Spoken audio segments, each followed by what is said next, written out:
Hello everyone, Prof Sales coming at you with a quick video on organization. It is Tuesday, February 14th. Happy Valentine's Day. We'll make sure our sound is good here, but as you can see, we have flowers in the background. Those were not given me by Karin. I gave those to Karin, just to be clear, if there was any doubt about that. But I hope you guys are having a great day so far. It's a good day here. We're going to talk about organization for a few moments.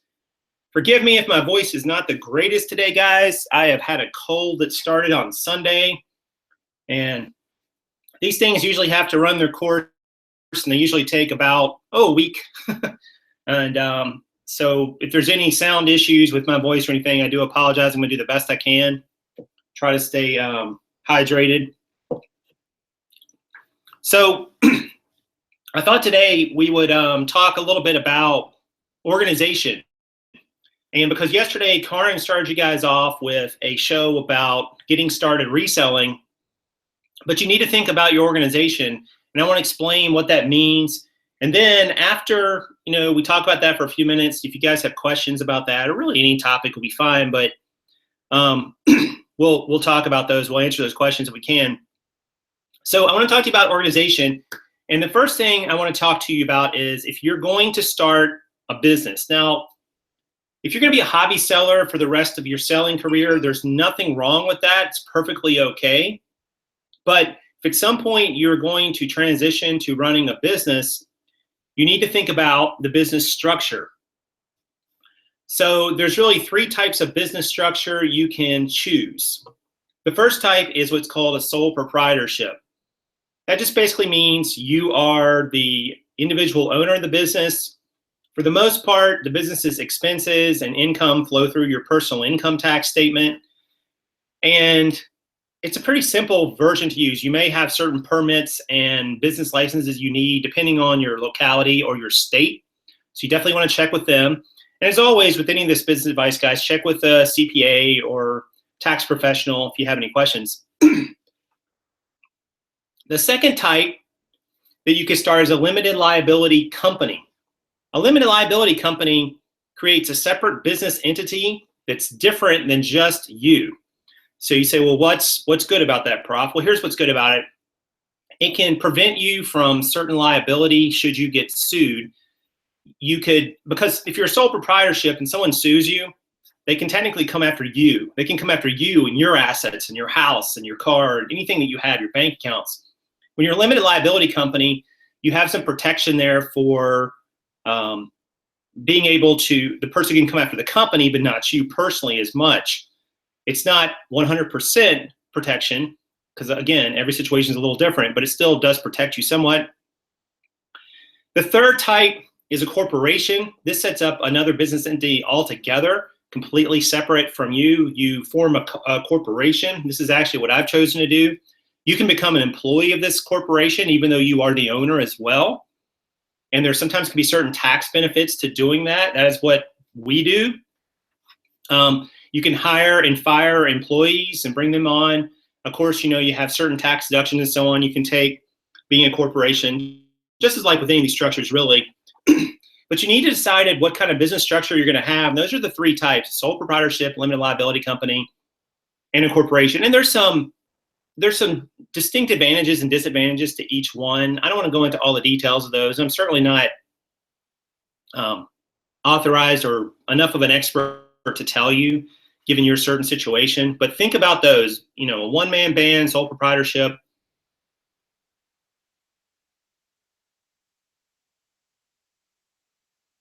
On these three. The second thing I want to talk to you guys about is the work area where you're going to be doing this business. This is one I struggle with because, well, it looks like we lost our feed there for a second. This is one I struggle with, guys, because your work area is important. Now, here's an example. Suppose you went to work for a company making telephone calls. You were a telemarketer. And they said, all right, you're going to stand over there in that corner by the phone, and you're going to make a call. and you're going to talk to somebody, you're going to try to sell them something. You're going to try to get them to commit to something. Then once you do that, you're going to walk over to that corner and you're going to fill out a piece of paper with the results of that call. After you're done with all that, you're going to take that paper and walk it down the hall around the corner to so-and-so's office and let them decide, you know, if that's a good lead or not. Then you're going to come back to the phone and do it all over again. You could set up a business that way, but it's not very efficient. Reselling is no different. If you don't have a designated work area that makes sense given your business in your home or a warehouse or wherever you want to set up, you're hurting your productivity. You're hurting your ability to run your business as effectively as you can. So we've done a lot of things here to try to set this up the best we can in the space we have. We don't have a tremendous amount of space. I know when you're watching on YouTube, it may look bigger than it really is, like in this space, but it's really not. This room I'm in is a 10 by 10 room. That's certainly not a big room, 100 square feet. The room upstairs where most of the jeans are stored, for instance, and some of our other inventory is also about 100 square feet. So there's not a tremendous amount of room we're using in the house for this business. But you have to set up an area where you can have a desk or some sort of working area, your computer. I mean, a computer is just, I mean, it's as close as anything to a vital 100% necessary component of a reselling business as I can imagine. I mean, I don't know how you do it without it. You can do it just your phone, but it's really tough. A printer, potentially, supplies, office supplies, and so on. You're going to need paper, you're going to need labels, you're going to need tape, you're going to need a trash can. When you know you got to throw stuff away, I know you're like, oh, so what a trash can? Well, you're going to need something to put your trash in. You're going to create trash. We have a desk here that's set up in an L shape, which I really like because I can turn this way or I can turn this way. But I can also use a whole part of it as a work surface. We also have another 3-foot table right here beside me, as well as one back behind me you can see there in the corner of the shot. And that's where we take photos at. And we'll talk about that in a moment too. But we have some different areas we can work at, guys, so that we're not using that really inefficient system I described at the beginning of this example of you do one thing in one area, then you walk way down here, then you walk way over there, then you come back. I mean, it doesn't make sense. Like, you wouldn't run a business that way. You wouldn't want to work somewhere like that. Why would you create a home business like that? Use what big businesses have discovered in terms of efficiencies and use it for your benefit. Like, for instance, you might find that you work best when you're standing up. There are standing up desks you can buy. There's no reason you can't have a stand-up desk. If you're more comfortable standing up and you're okay being on your feet for a while each day, do it. If that makes sense for your setup. The other thing is that you have to, if you don't have an organized setup, guys, you're going to lose things.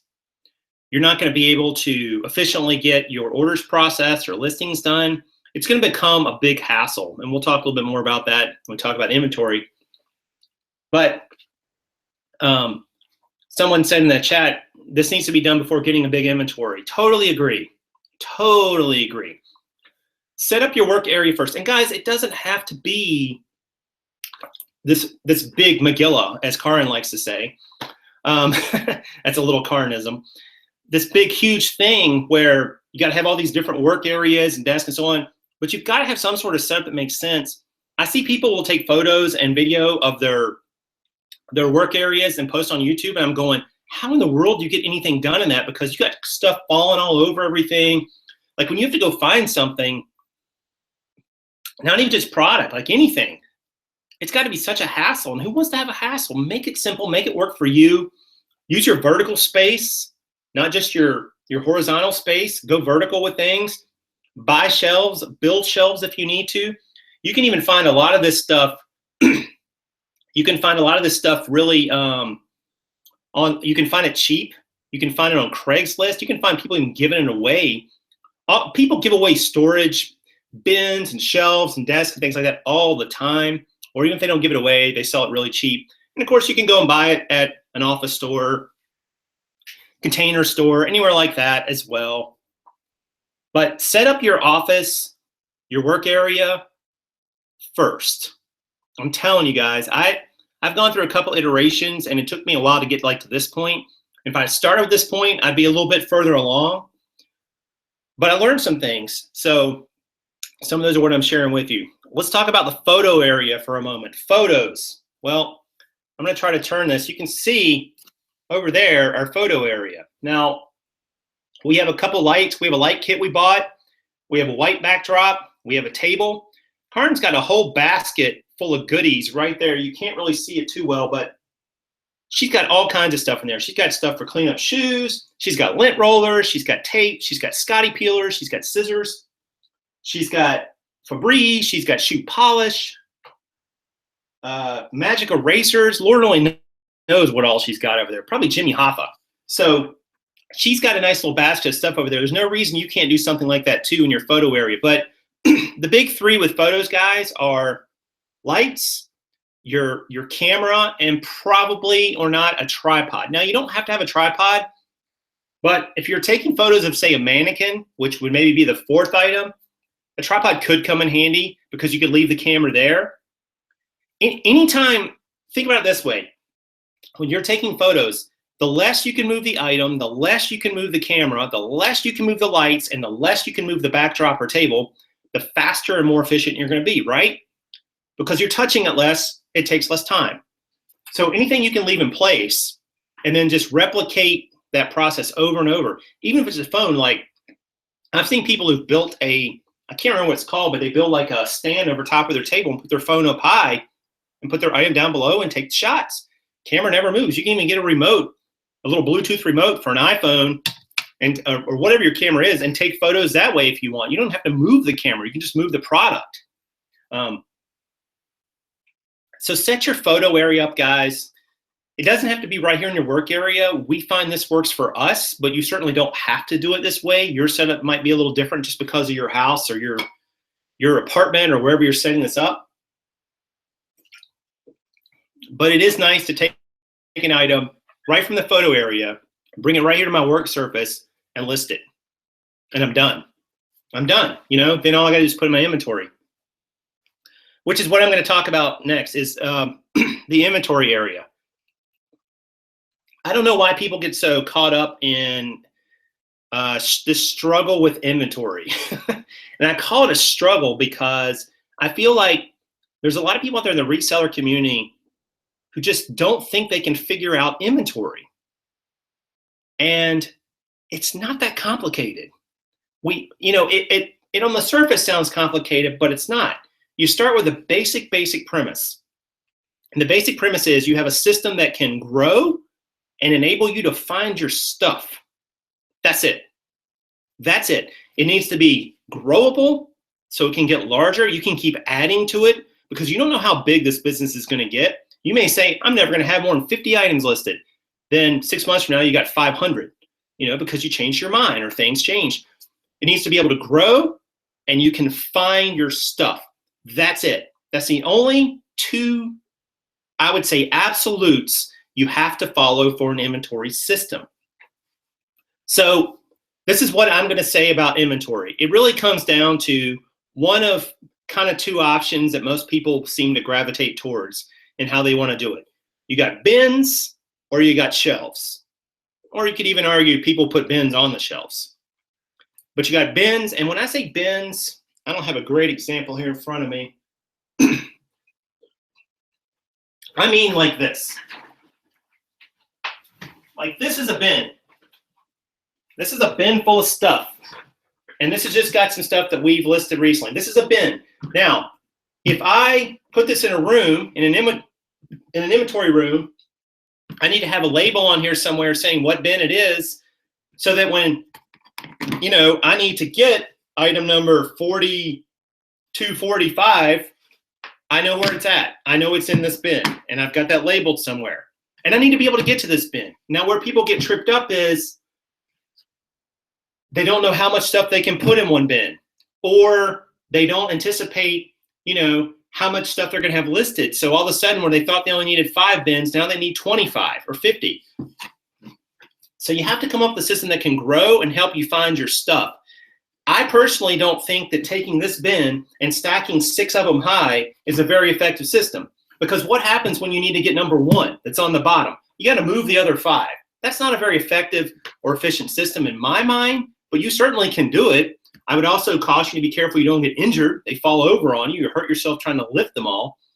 But it's not impossible to do it that way. My friend Luke has a bin system where he just recently put his on shelves, but before that, he would have 2 to 3 Rubbermaid totes stacked in a storage unit. It worked for him because he was selling a lot of shirts and suit coats. They're not that heavy. Even when you fill up a bin full of them, they're not super heavy. Like jeans can get pretty heavy. If you put 30, 40 pair of jeans in a tote, it's going to be heavy. But, you know, dress shirts and things like that are much lighter. But it basically comes down, guys, to bins or shelves. Do you want to put your stuff on shelves and just label the shelf somehow? I don't care how you do it. It doesn't really matter. You can say that's all shelving unit number 1 if you want. If you got 150 items on there, I don't think it's very efficient to be able to go in and find them if all you know is, hey, item number 62 is on shelving unit 1. Well, where is it? You know, is it in order, or is there some sort of structure to it?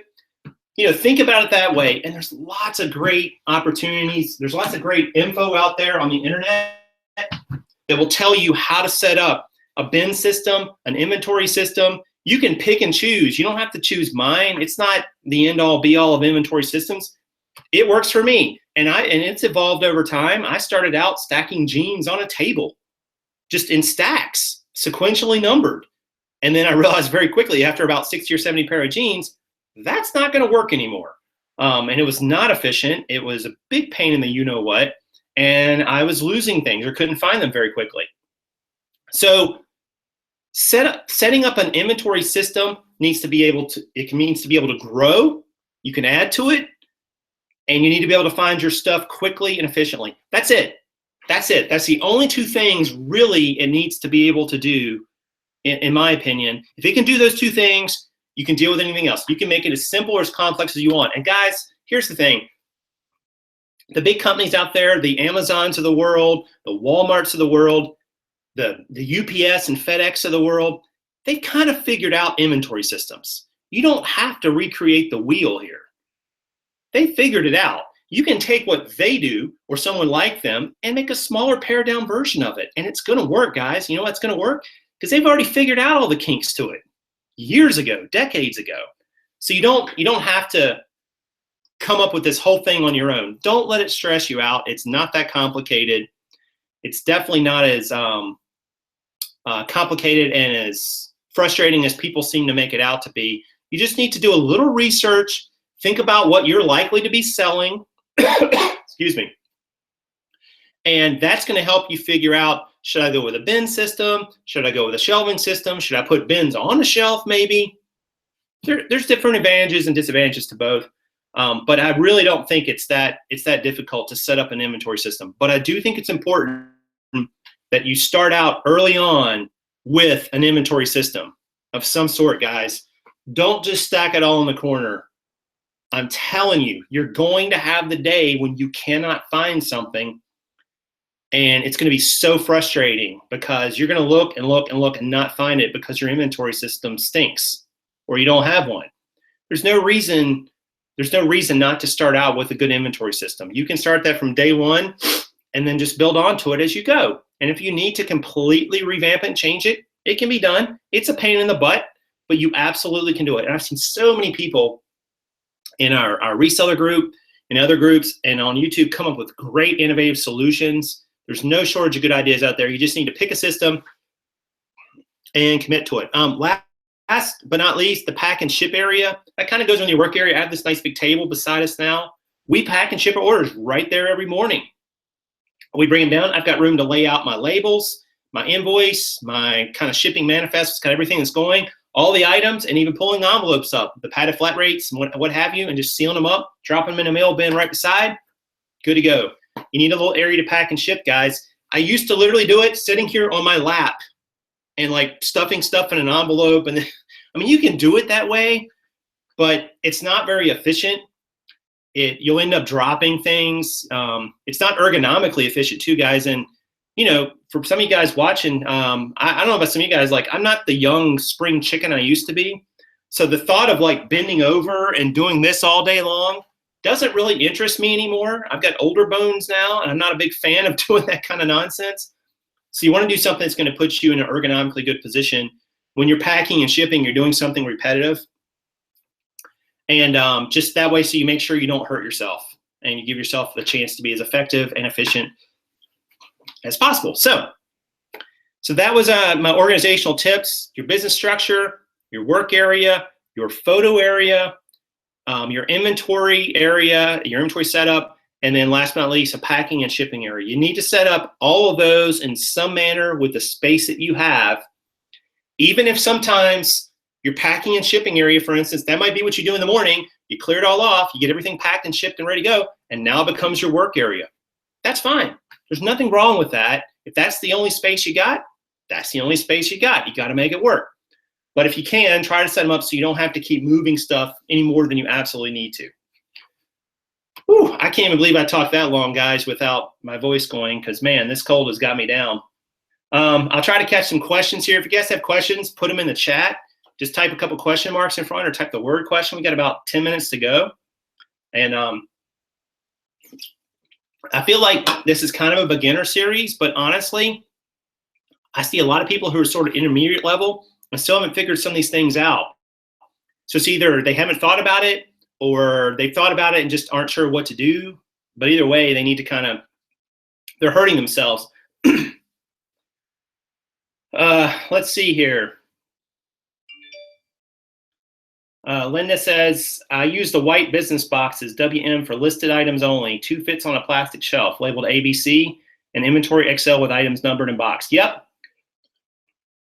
That'll work, Linda. And one thing Linda mentioned that's important there, I think if I'm reading her comment right, you kind of need your inventory system in 2 places, guys. I know it's a pain in the butt, but if all you're doing is putting your inventory in the title of your eBay listing, like where it's located, or the seller SKU label, the custom label field, what happens if you type that wrong?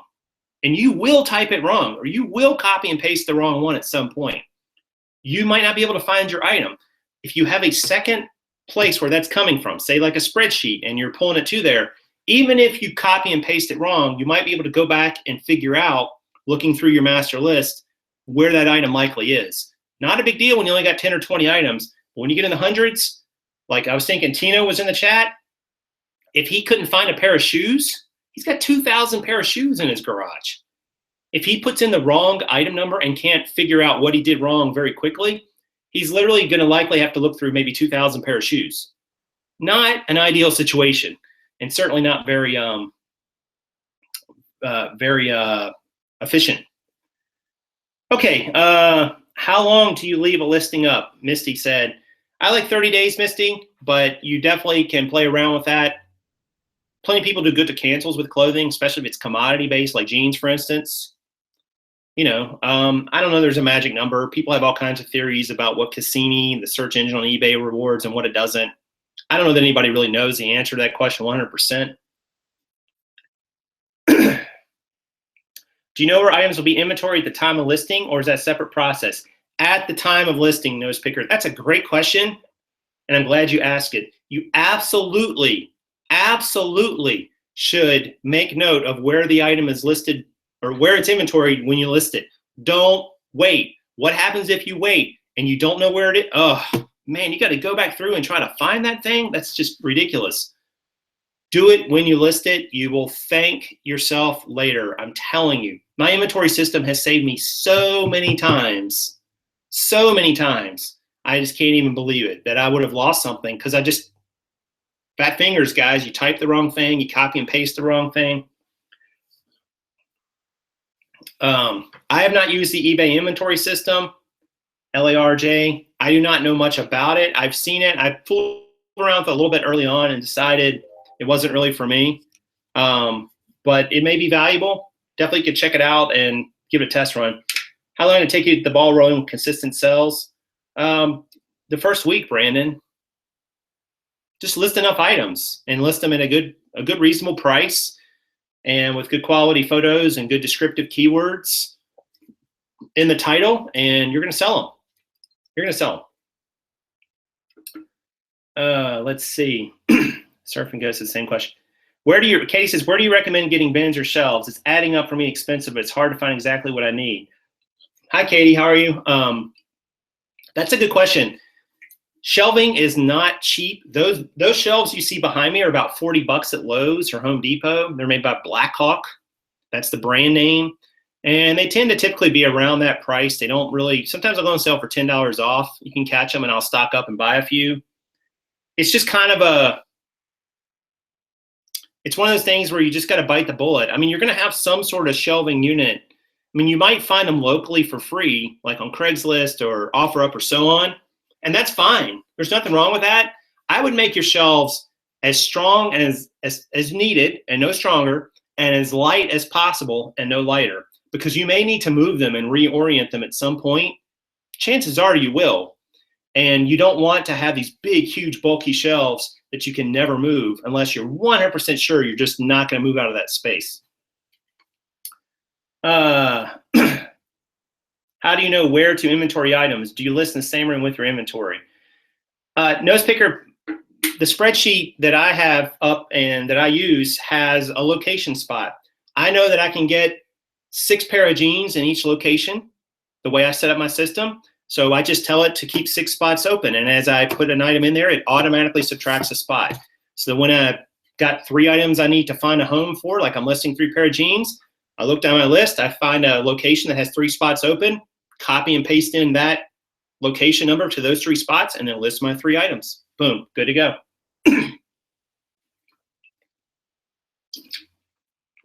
Ooh. Don't buy shelves from Harbor Freight. Yeah, I've never bought any from there, Krillin. Don't know anything about them. What do you think of my Cost Pro? Just started yesterday. Not familiar with it, Mike, so no frame of reference. Sorry about that. Auctions have totes sometimes. They're cheap, but not the same price. Yep, absolutely. I could start with heavy-duty cardboard boxes. I could always build shelves with sawmill lumber. Dan, if you've got the capability and ability to do that, do it. What's the worst thing that happens? You end up not using the shelves for eBay business and use them for something else. So, and maybe you'll start a shelving business. You'll start selling your shelving. I'd rather make my shelves, can customize. Yep, absolutely. Do odd size jeans sell better or not so much? Odd size is, I don't know what you mean by odd size. You mean like they're like a 3 or 5 or 11? Those are usually junior sizes. Let's see. Brandon's only gotten 2 sales and have 43 items listed. Currently, any tips? 12 days. 12 days is not a long time, Brandon. So I'd probably give that a little bit longer before you pull the plug on things. But I would still go in and look at your keywords compared to other solds in those categories. Look at your photos. Are they clear? Are they in focus? Are they of the features of the items that people are expecting to see? And then look at your pricing. Where are you at on that from highest to lowest? You know, are you offering best offer? Might be a way to get a few more sales as well. Let's see. Plano makes nice plastic shelves that hold quite a bit of weight, about 28 bucks for 74 inches tall, 36-inch wide shelf. Yeah, and what I've noticed about shelving too, guys, is like these will tell you that they're 36 inches wide, but they're taking into account where the support for the next level goes. So you kind of lose that room. So you lose about 4 inches. It's not quite 36 inches. Like I can get 3 stacks of jeans across those, but if I had to put 3 containers across those to hold jeans, there's nothing that's super easy to do that. Like they're just not quite wide enough. It needs to be more like 40 inches. Eckelman needs some jeans, 44, 36. I don't think I have any, Darren. I'd have to look, but I don't know that I have any or not. So probably not. Well, guys, listen, 104 people watching. I appreciate that. Please hit the like button if you like this content, if you like the show. Lets me know I'm doing a good job. Lets YouTube know as well, and I appreciate it. We are going to be back tomorrow with another topic. I've got it here somewhere. I don't know. Maybe Karen's got it. I'm looking at here. I'm like, what is the topic for tomorrow? But we're going to be doing like these kind of like nuts and bolts kind of topics all week, 30-minute shows, same format. We come and talk about the topic for 20 minutes and take questions for about 10. And just, you know, it'll be cool to kind of hang out a little bit shorter and just to kind of see how it goes. And also, by the way, we're looking for someone or we have someone in mind for another Connect show, which maybe this Thursday if I can get with them this today. And I think they have a pretty cool set of experiences they're going to share with us all. So someone new you probably haven't heard of. So that'll be cool as well. All right, guys, listen, that's going to do it for today. Thanks again. Hit that like button when you leave. Leave me a comment or question. And as always, subscribe to Prof Sales so you can get every video when it comes out. You don't have to wait for it. And we'll be back on again tomorrow about 2 o'clock Eastern Standard Time with another video in this series. I'm going to go eat some chicken noodle soup or something and try to keep feeling better. So, all right, guys, take care and happy Valentine's Day to all you guys out there. And I hope it's been a great one, and I will see you soon. Prof Sales saying good sales to you.